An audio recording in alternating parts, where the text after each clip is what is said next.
What's good, family? Demondre Douglas here. Glad to see y'all again. It's been a minute. It ain't been too long. It's been about a week. I try to upload and post at least 3 times a week. I try to do 3 tech videos, 2 spirit videos. I probably need to swap that up. But anyway, man, the life gets so much better when you throw that narc away, family. Look, I don't care. They want to call it a mental disorder. I don't give a fuck what they call it. All I know is, as long as you're like, quote unquote, spouse, boyfriend, girlfriend, whoever the fuck it is, we don't care. If they ain't serving God, bro, they ain't serving Jesus Christ, you gonna go through hell, fam. You're gonna go through hell. And if you don't believe me, and if you don't think it's your narc, leave for a week. Just 1 week. Just 7 days. 7 days. Go get yourself a hotel room. Go stay at a relative. I don't even give a fuck if you sleep in your car. It's better for you to sleep in your car than in the bed with the narc. Number one, I can assure you the narc is cheating on you. I promise you your narc is cheating on you. I promise you if you hired a private investigator, you would be shocked at what happens while you're at work or while you're home and they're out, quote unquote, at work. And once you start to see the patterns, family, I used to think the devil was smart. Like, I really did, because I would see him just conquer so many people that I just was like, damn, this being has to be like smart as fuck. But then the more I started watching the people who operate in that spirit, I'm like, man, y'all dumb as fuck. Y'all do the same shit like over and over again, and they expect a different result. And that's insanity. It's the same thing with you. I know for a fact your first mind telling you, look, this ain't working. This ain't supposed to be like this. It ain't supposed to be this hard. Your brain telling you all types of shit. But your flesh is trying to convince you, along with the narcissists and their manipulation games, that it's anything but them. That is the game, family. Because if you knew it was them, and if you knew once you separated yourself, you would glow up, you would start taking care of yourself, you would start handling your priorities and your goals, you would fucking run. You would haul ass. You would leave all material possessions, would not care. And the world says it's a disorder. I think it's more spiritual, definitely demonic. At this point, it doesn't matter. The only thing that matters is your survival and your success. Self-preservation, family. I already know as an empath, you were brought up and bred to help people. You were brought up and bred to help others. It's in your nature. It's in your heart. It's just what you want to do. You just like helping people. Bro, do not give what's holy to the dogs. It says it in your Bible, family. A lot of people that you be praying for, and it does say pray for your enemies. It does say pray for those that curse you. This is true. Not when they doing shit to you every day, family. Not when they are consistently violating your personal space, violating your emotions, and quite frankly, they just don't give a fuck about you. That's the whole art of deception, is for it to be a little bit of truth and a whole lot of lie. That's the only way this even works. If they don't have the same spirit as you, automatically they not in truth. You gotta take what you hear as a grain of salt. Even the narcs here on YouTube that leak other information about narcissism and how they are. Perfect example, H.G. Wells. He is a narc who is exposing narcs, but at the same time, you have to listen to him with a discerning ear, because narcs will never reveal all of the information that they have because they don't want to give up their power. If I know, for example, say you're my parent. If I consciously only think of you in a physical space, when you abuse me, I will just assume that it is part of the upbringing. I will assume that it is part of who you are and the way things are. However, once you grow up and you start to travel and you start to see these things, because I see way more of them than I see Chosen, you will understand, like, oh, my mom or my dad or whoever, they have a spirit about them. And that spirit fucking detests you, bro. It hates your guts. I can't tell you how many times I've been in a crisis situation, whether it be petty or major, and either seeking help from a narcissist or venting to the narcissist. Dude, they have this evil ass grin on their face. Like, it is unmistakable. It is undeniable. Like, they cannot hide when you are fucked up because it tickles them pink. Like,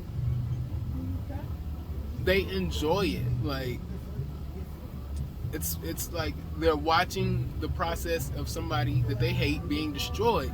So that's a pleasurable experience to them.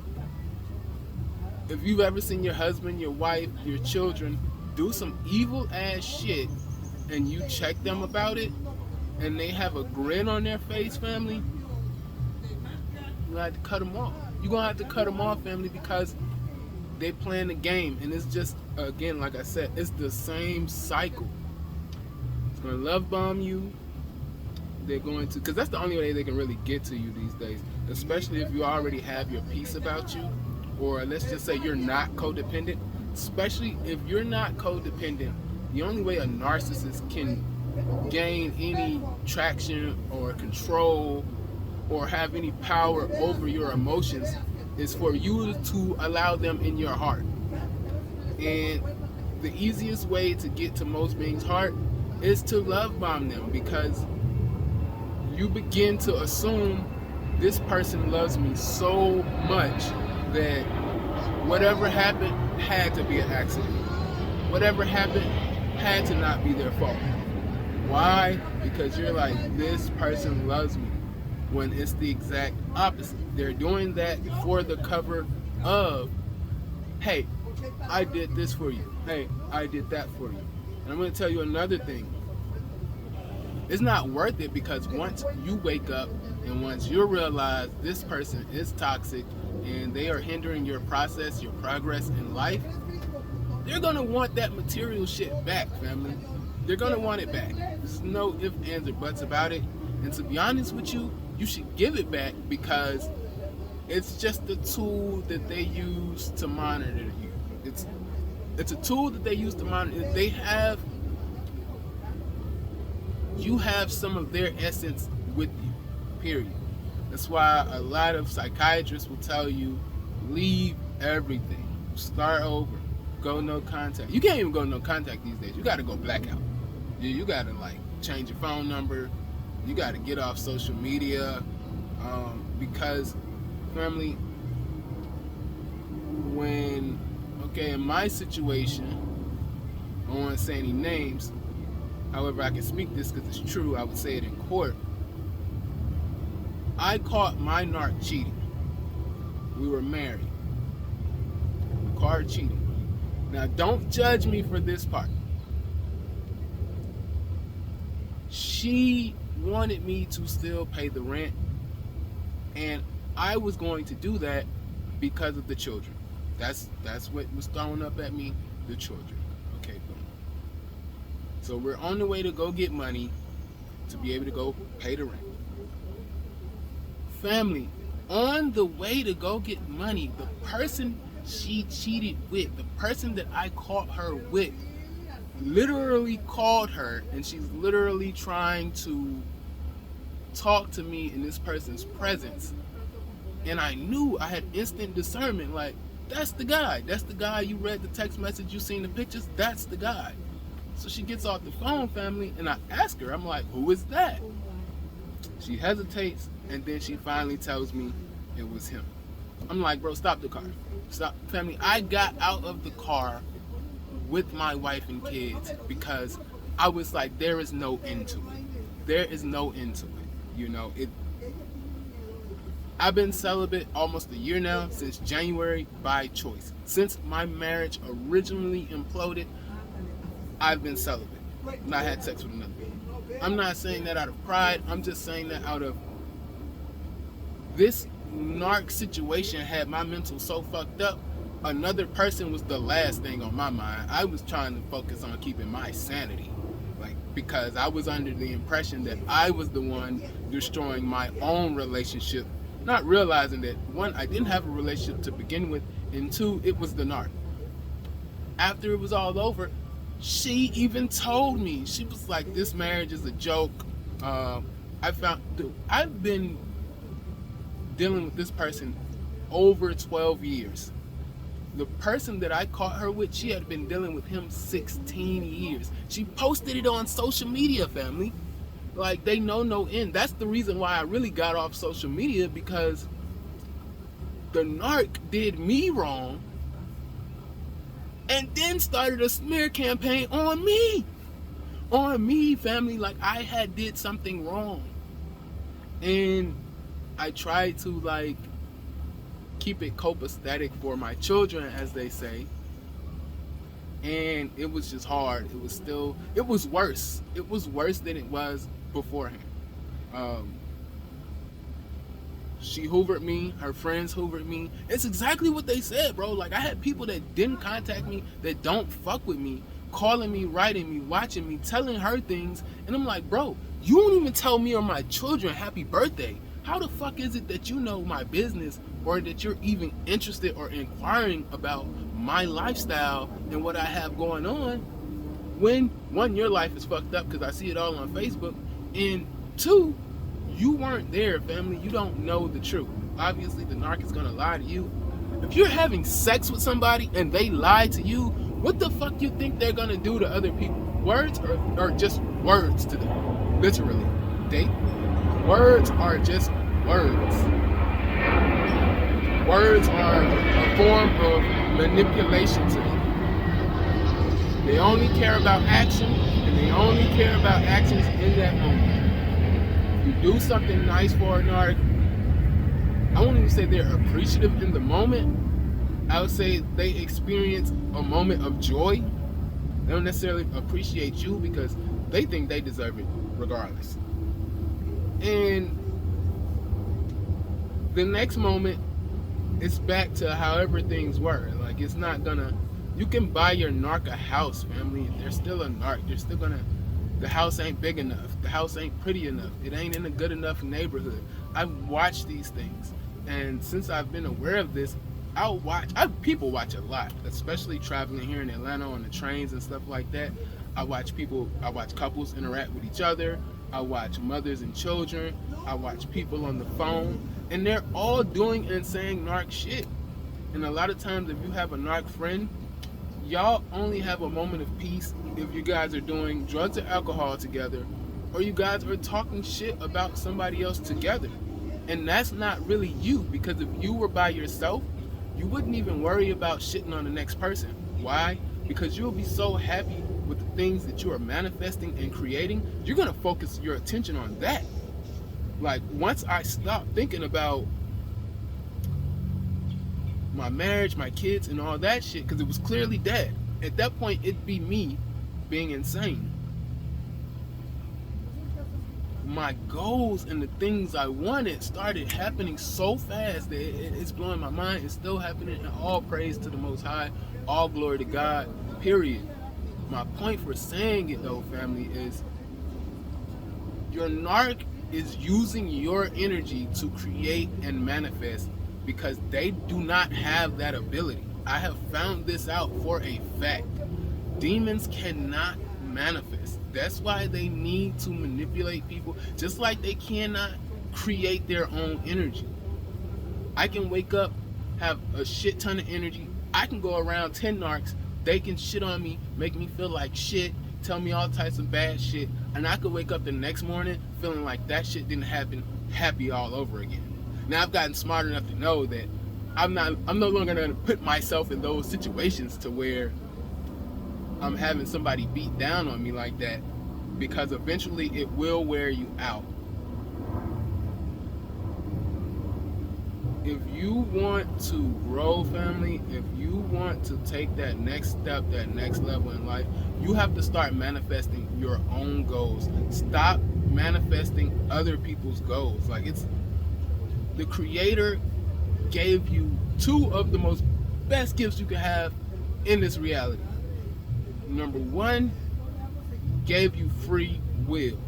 We all have free will. That's what's got a lot of people fucked up. Number two, He gave you the ability to create like He creates. You have to be a child of God in order to have that ability. Otherwise, you got to go get it off the muscle. You got to go get a job. You better be savvy with your money. You're probably going to manipulate and step on some people on the way there. But it won't be smooth. It won't be godly. It won't be holy. It'll be a lot of them fucking over people to get to where they are. Whether that's manipulating a simp, which most women do these days, I see that all the time, or family members. I see children manipulate their parents. I see parents manipulate their children. Every situation is different.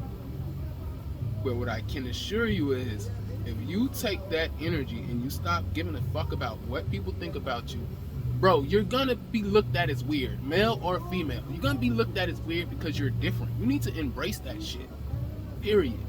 You need to embrace that shit because that's your calling card.